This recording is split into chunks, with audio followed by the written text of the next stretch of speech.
T20 world cup గెలిచిన అనంతరం Barbados pitch మీద మట్టి తినడానికి గల కారణాలను కెప్టెన్ రోహిత్ శర్మ వెల్లడించారు. ఆ పిచ్ పైనే మనం ఫైనల్ గెలిచి వరల్డ్ కప్ సాధించాం. నాకు ఆ పిచ్ ఎంతో ప్రత్యేకం. దాన్ని జీవితాంతం గుర్తుంచుకుంటా. దాన్ని నేను నాలో భాగం చేసుకోవాలనే ఉద్దేశంతో అలా మట్టి నోట్లో వేసుకున్నా అని రోహిత్ తెలిపారు.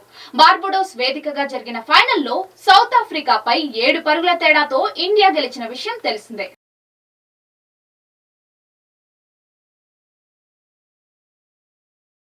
గత ప్రభుత్వం తన పెన్షన్ తొలగించిందని గోడు వెళ్లబోసుకున్న ఓ దివ్యాంగుడికి మంత్రి నిమ్మల రామానాయుడు భరోసానిచ్చారు. పాలకొల్లుకు చెందిన అతడికి 100% వికలాంగత్వం ఉన్నా పెన్షన్ రద్దు కావడంతో మంత్రిని కలిసి ఆవేదన వ్యక్తం చేశారు. దీంతో అతడిని టీవీఎస్ ఎక్సెల్ పై ఎక్కించుకున్న మంత్రి పట్టణంలో కాసేపు చక్కర్లు కొడుతూ వివరాలు తెలుసుకున్నారు. జగన్ తీసేసిన పెన్షన్ ఇప్పించే బాధ్యత తనదని బాధితుడికి హామీ ఇచ్చారు.